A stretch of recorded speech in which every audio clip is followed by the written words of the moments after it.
அஸ்ட்ரோசைன் channel வாயிலாக உலகெங்கும் வாழ்ந்து கொண்டிருக்கும் சகோதர சகோதரிகளுக்கு அன்பார்ந்த வணக்கங்கள் மற்றும் வாழ்த்துக்கள். இன்றைய பதிவு செவ்வாய் பெயர்ச்சி பலன்கள்.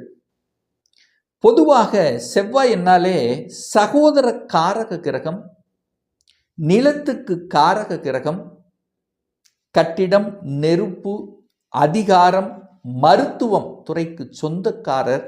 ஸோ அப்பேற்பட்ட அந்த செவ்வாய் பகவான் விருச்சிக மனையில் ஆட்சி பலத்தோட ஸ்ட்ராங்காக உட்கார போகிறார். அப்போது இந்த வலிமையான செவ்வாய் பகவானால், அதுவும் அந்த செவ்வாய் பகவான் பார்த்தீங்கன்னா குருவின் நட்சத்திரத்தில், சனி பகவான் நட்சத்திரத்தில், புதன் பகவான் நட்சத்திரத்தில் பிரயாணம் பண்ணும் பொழுது என்ன மாதிரியான பலன்கள், என்ன மாதிரியான யோகங்களை கொடுக்க காத்து கொண்டிருக்கிறது என்பதை 12 ராசிகளுக்கும் டீட்டெயிலாக தனித்தனியே நம்ம பார்க்க போகிறோம். அதற்கு முன்னால் நம்மளுடைய சேனலை ஃபர்ஸ்ட் டைம் நீங்கள் பார்ப்பவர்கள் என்றால் மறக்காம சப்ஸ்கிரைப் பண்ணிக்கிங்க. துலாம் ராசி அன்பர்களே, செவ்வாய் பயிற்சியால் என்ன பலன்?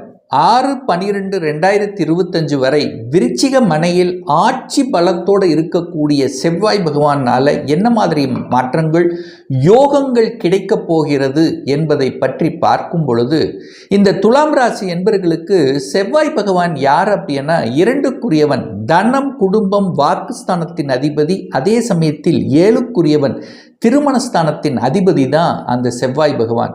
அந்த செவ்வாய் பகவான் வலுவாக உட்கார்ந்திருக்கார். அதாவது குடும்பஸ்தானத்தில் வலிமையாக ஆட்சி பலத்தோடு இருக்கும்போது என்ன, குடும்பம் சூப்பராக இருக்க போகுதுன்னு அர்த்தம். அதாவது குடும்பம் நல்ல விதமாக அமைக்கப் போகிறதுன்னு அர்த்தம். குடும்பத்தில் ஏதாவது சச்சலங்கள், ஏதாவது சண்டை சச்சரவுகள் இருந்தாலும் இந்த காலகட்டம் ஒரு சுமூகமான ஒரு உறவுக்கு வரப்போகுதுன்னு அர்த்தம். கணவன் மனைவிக்குள்ள ஒரு அந்யோன்யம் கிடைக்கப் பெறுகிறதுன்னு அர்த்தம். பொருளாதாரம் சார்ந்த விஷயத்தில் சிறப்படைகிறது. ஏன்னா 2க்குரியவன் தனத்தை கொடுக்கக்கூடிய செவ்வாய் பகவான் வலிமை பெற்றிருக்கக்கூடிய ஒரு காரணத்தாலும், குரு அதாவது தனக்காரக கிரகம் என்று சொல்லக்கூடிய குரு பகவான் இப்போ அதிசாரமாக கடகமனையில் அமர்ந்து கொண்டு தனது 5ஆம் பார்வையாக அந்த செவ்வாயை பார்க்குது. அப்போ தனக்காரக கிரகம் தனஸ்தானத்தையும் தனஸ்தான அதிபதியும் பார்க்கக்கூடிய நிகழ்வு இருக்கக்கூடிய இந்த காலகட்டத்தில் பொருளாதாரத்தில் நிச்சயமாக ஏற்றத்தை தரக்கூடிய அமைப்பு. பொருளாதாரத்தில் இருந்து வந்த சிக்கல்கள் தீரும். பணம் எங்காவது கொடுத்து வைத்திருந்தாலும் கூட இப்போ அந்த பணம் உங்களுக்கு ரிட்டர்ன் கிடைக்கக்கூடிய வாய்ப்புகள், சந்தர்ப்பங்கள் இருக்கும். அப்போ பொருளாதார வகையில் சிறப்பை பெறுகிறது. குடும்பம் நன்றாக இருக்க போகிறது. உங்கள் வாக்கு நல்லா இருக்க போகுது. உங்கள் பேச்சை கேட்காதவர்கள் கூட இப்போ கேட்கக்கூடிய அமைப்புள்ள ஒரு காலகட்டம். அப்போ பேச்சு நன்றாக இருக்க போகிறது. உங்கள் வாக்கு நன்றாக இருக்க போகிறது. எதை எங்கே எப்படி எதை பேசணும் அப்படிங்கிற தன்மை இருக்கும். செவ்வாய்ங்கிறது ஆக்ரோஷ கிரகம், பேச்சலுக்கு. அப்போ ஆக்ரோஷமான பேச்சு இருக்கும். ஸ்ட்ரெயிட் ஃபார்வர்டான பேச்சு, அதாவது பயப்படாமல் துணிச்சலோடு பேசக்கூடிய அமைப்பு இந்த காலகட்டம் சிறப்பு பெறக்கூடிய அமைப்பு இந்த துலாம் ராசி அன்பர்களுக்கு நிச்சயமாக உண்டு. அதே சமயத்தில் 7ஆம் அதிபதியும் அதே செவ்வாய் தான். அப்போ 7ஆம் இடம் என்பது என்ன குறிக்கும்? திருமணத்தை குறிக்கும். திருமண ஸ்தானத்தின் அதிபதி அந்த செவ்வாய் பகவான் வலிமை பெறுகிறது. அப்போ திருமணம் தங்கு தடை இல்லாமல், எந்த ஒரு என்ன சொல்றது, ஒரு தடை இல்லாமல் டக்கு டக்கு நடக்கக்கூடிய ஒரு அமைப்பு இருக்கு. அப்போ திருமணம் நிறைய பேர்த்துக்கு நடக்காமல் இருந்த இந்த துலாம் ராசி என்பவர்களுக்கு இந்த காலகட்டம் திருமணம் நிச்சயிக்கப்படுகிறது. திருமணம் செட்டாக போகுது. உங்கள் ஸ்டேட்டஸுக்கு தகுந்த மாதிரி வரன்கள் அமைய போகுது. உங்கள் மனசுக்கு பிடித்த மாதிரி வரன்கள் அமைய போகுது அப்படின்னு நம்ம ஸ்ட்ராங்காக சொல்லலாம். எப்படி சொல்லலாம்? குரு பார்க்குறார், செவ்வாயை பார்க்குறார், 7ஆம் அதிபதியை பார்க்குறார். இது ஒரு காரணம். இன்னொரு காரணம், உங்கள் ராசியிலேயே சுக்கிர பகவான் அமர்ந்து கொண்டு 7ஆம் இடத்தை பார்க்குறார். அப்போது கலத்திர காரக கிரகமான சுக்கிரன் ஆட்சி பலத்தோட ஸ்ட்ராங்காக இருந்து 7ஆம் இடத்து திருமணஸ்தானத்தை பார்க்கக்கூடிய அமைப்புள்ள காரணத்தாலும், 7ஆம் அதிபதியாக இருக்கக்கூடிய செவ்வாய் பகவான் ஆட்சி பலம் பெற்று வலிமையாக இருக்கக்கூடிய காரணத்தால திருமணம் இனிதே நடைபெறும். சுப காரியங்கள் உங்களுக்கு நடக்கும் அல்லது உங்கள் குடும்ப உறுப்பினர்களுக்கு, அதாவது உங்களோட பிறந்த சகோதரர்கள் அல்லது இரத்தபந்த உறவுகளுக்கு நடக்கக்கூடிய அமைப்புகள் இந்த காலகட்டம் சிறப்பு பெறுகிறது.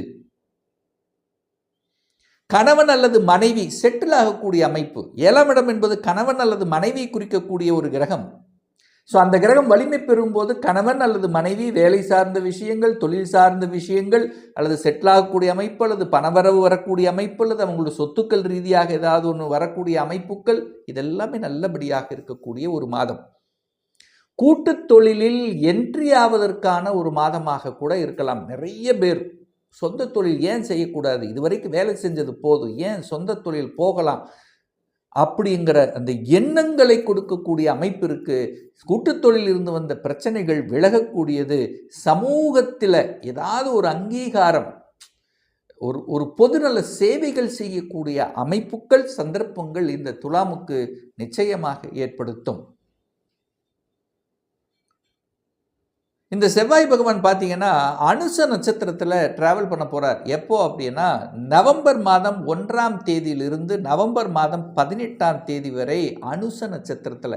அனுசம் அப்படின்னு சனி பகவான். துலாம் ராசி என்பவர்களுக்கு சனி பகவான் யோகத்தை தரக்கூடியவன், ஏன்னா 4க்கும் 5க்குரியவன். ஸோ அந்த காலகட்டத்தில் பார்த்தீங்கன்னா, ஏன்னா செவ்வாய் நிலக்காரகன், சனிங்கிறது 4ஆம் அதிபதி, வீடு வண்டி வாகனம் இதையெல்லாம் குறிக்கக்கூடிய ஒரு கிரகம். அவர் இப்போ 6ஆம் இடத்தில் இருக்கார். அப்போ கடன் கிடைக்கும். கடன் மூலியமாக நீங்கள் ஒரு இடத்தையோ அல்லது ஒரு வீட்டையோ அல்லது ஒரு சொத்துக்களையோ எதையாவது வாங்கக்கூடிய யோகம் இந்த காலகட்டத்தில் மிகுதியாக இருக்கு இந்த துலாம் ராசி என்பர்கள் அப்படின்னு எடுத்துக்கலாம். அப்போ நவம்பர் 1லிருந்து 18ஆம் தேதி வரை சுகஸ்தானத்தை வலுப்படுத்தக்கூடிய அமைப்புங்கிறது பிரகாசமாக இருக்கிறது. அப்போ வீடு வண்டி வாகனம், அசையும் அசையா சொத்துக்கள், வாகனம் சம்பந்தப்பட்ட துறைகள் இருக்கின்றவர்கள், அல்லது அதை சார்ந்த உதிரி பாகங்களை தரக்கூடிய ஒரு துறையில் இருக்கின்றவர்கள், அல்லது வீடு கட்டி அதை வாடகை வருமானம் விடக்கூடிய அமைப்புகள், தொழிலில் ஏதாவது ஒரு சேஞ்சஸ் பண்ணணும் அப்படிங்கிற எண்ணங்களை கொடுக்கக்கூடிய அமைப்புகள், குழந்தைகளை பற்றிய சிந்தனை ஓட்டங்கள். இந்த காலகட்டத்தில் குழந்தைகளை பற்றி சிந்தனை ஓட்டங்கள் இருக்கும். குழந்தைகள் படிப்புக்காக, அல்லது குழந்தைகள் வெளிநாட்டுக்கு செல்வதற்காக, அல்லது குழந்தைகளுக்கு ஏதாவது ஒரு ஹெல்ப் பண்ணுறது, அல்லது குழந்தைகளுக்கு ஏதாவது நிலத்தை வாங்கி கொடுக்கறது. ஸோ இந்த மாதிரி குழந்தைகளை பற்றிய சிந்தனை ஓட்டங்களும் இந்த காலகட்டத்தில் நிச்சயமாக இந்த துலாமுக்கு ஏற்படுத்தியே தீரும். அடுத்து பார்த்தீங்கன்னா செவ்வாய் பகவான் கேட்டை நட்சத்திரத்தில் பிரயாணம் பண்ண போகிறார். அந்த கேட்டை என்பது புதன். அது எப்போன்னா நவம்பர் 10ஆம் தேதியிலிருந்து டிசம்பர் 6ஆம் தேதி வரை. புதனுங்கிறது உங்களுக்கு பாக்கியத்தை கொடுக்கக்கூடிய 9ஆம் அதிபதி. அதே சமயத்தில் 12க்குரியவன், விரயத்தை கொடுக்கக்கூடியவன். அவன் செவ்வாயோடு இப்போ 2ஆம் இடத்துல உட்கார்ந்துருக்கு. அப்போ என்ன நடக்க போகுது? பாக்கியத்தை தர காத்து கொண்டிருக்கிறது. என்ன பாக்கியத்தை உங்களுக்கு கொடுக்கும்? ஒரு சிலர் குழந்தை இல்லாதவர்களுக்கு குழந்தை பாக்கியம் கொடுக்கக்கூடிய அமைப்பு, செல்வம் சார்ந்த விஷயத்தில் பணம் பாக்கியம் கொடுக்கக்கூடிய அமைப்பு, வேலையில் ஒரு மாற்றத்தை கொடுக்கக்கூடிய அமைப்பு. ஒரு சிலர் டக்குன்னு ப்ரமோஷன் கிடைச்சிரும், டக்குன்னு விரும்பிய இடத்துக்கு இடமாற்றம் கிடைக்கும். ஸோ இந்த மாதிரி நல்ல விஷயங்கள் நடக்கக்கூடிய ஒரு அமைப்புகள். அதே புதன் பகவான் தான் 12ஆம் அதிபதி, விரயம். அப்போ விரயம் அப்படின்னா என்ன?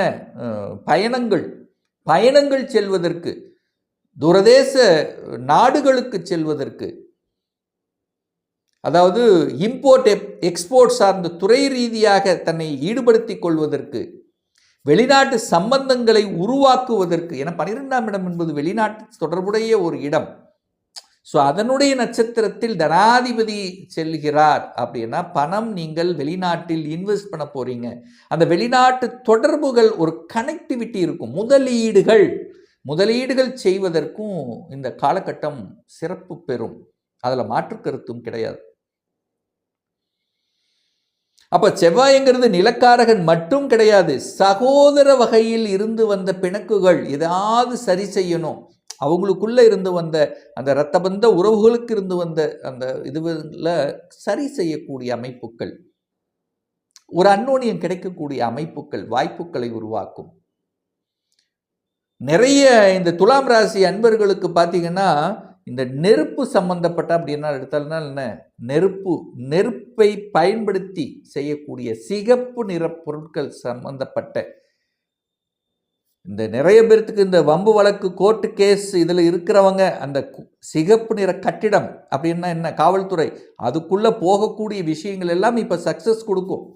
அதிலிருந்து விடுதலை பெறுவது, கஷ்டங்களை அனுபவித்து இருந்த விஷயங்கள், அதாவது வம்பு வழக்கு கோர்ட்டு கேஸ் இது மாதிரி இருந்தவங்க எல்லாம் அதிலிருந்து விலக்கை கொடுக்கக்கூடிய அமைப்புகள், விளையாட்டுத்துறையில் ஆர்வத்தை தரும்.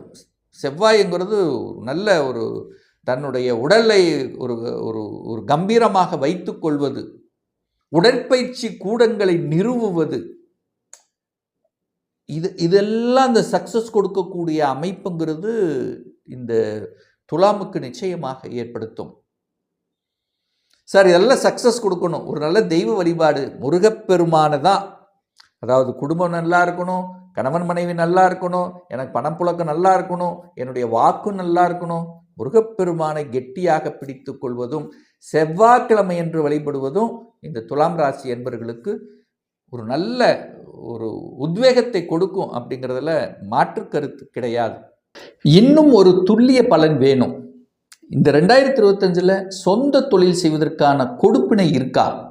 அப்போ இருக்கக்கூடிய பட்சத்தில் எப்போ நம்ம சொந்த தொழில் ஆரம்பிக்கலாம், என்ன கோர்ஸ் எடுத்து படித்தா நம்முடைய ஃப்யூச்சர் நன்றாக இருக்கும், இந்த வருடம் திருமணம் செய்யக்கூடிய அமைப்பு இருக்கா, எப்போ தான் நமக்கு திருமணம் நடக்கும், எப்போ குழந்தை பாக்கியம் கிடைக்கும், எப்போ வீடு கட்டுவேன், எப்போ எனக்கு ப்ரமோஷன் கிடைக்கும், இதை பற்றி தெரிஞ்சுக்கணும், உங்கள் ஜாதகத்தை பற்றி அறிந்து கொள்ள வேண்டும், ஒரு பர்சனல் கன்சல்டேஷன் எடுத்துக்கணும் என்று விருப்பமுடைய அன்பர்கள் டிஸ்பிளே தெரியக்கூடிய நம்பருக்கு வாட்ஸ்அப் மூலியமாகவோ ஃபோன் கால் மூலியமாகவோ தொடர்பு கொண்டு நேரடியாகவோ அல்லது ஆன்லைன் மூலியமாகவோ கன்சல்டேஷன் எடுத்துக்கலாம்.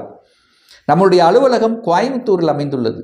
பிரியர் அப்பாயின்மெண்ட் வாங்கிட்டு நேரடியாகவே நீங்கள் கன்சல்டேஷன் எடுத்துக்கலாம். நிச்சயமாக இந்த பதிவு ஏதாவது ஒரு ரூபத்தில் உங்களுக்கு யூஸ்ஃபுல்லாக இருக்குங்கிறதுல எந்தவித மாற்று கருத்தும் கிடையாது.